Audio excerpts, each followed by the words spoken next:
Le résultat n'est pas un objectif, c'est-à-dire qu'un objectif, c'est quelque chose que vous regardez quand vous vous positionnez encore sur la ligne de départ.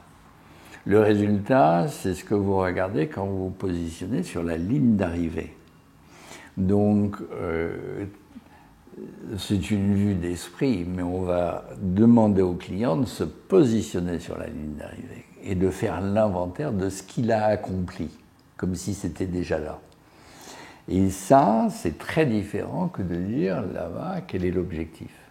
Alors pourquoi? Parce que dès qu'on se fixe un objectif, la question suivante, c'est quels sont les moyens, je ne les ai pas, quelle est l'énergie que je vais devoir mettre, combien de temps, etc. etc. C'est presque une démarche qui va pousser sur les moyens.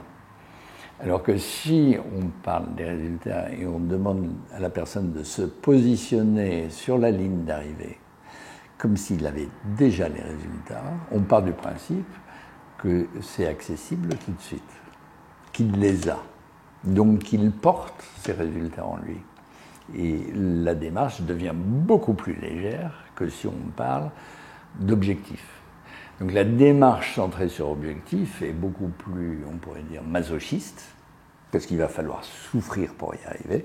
La démarche centrée résultat est beaucoup plus immédiate, parce qu'on va dire comment est-ce que tu as déjà atteint la moitié de ça. Comment est-ce que tu le portes déjà en toi? Quelles sont toutes les ressources que tu as, que tu peux repositionner, réallouer? Mais c'est à portée de main puisque tu en parles. Maintenant, c'est déjà là. Alors, donc c'est vraiment une... on regarde les objectifs en se positionnant dans le résultat. C'est très très différent comme état d'esprit.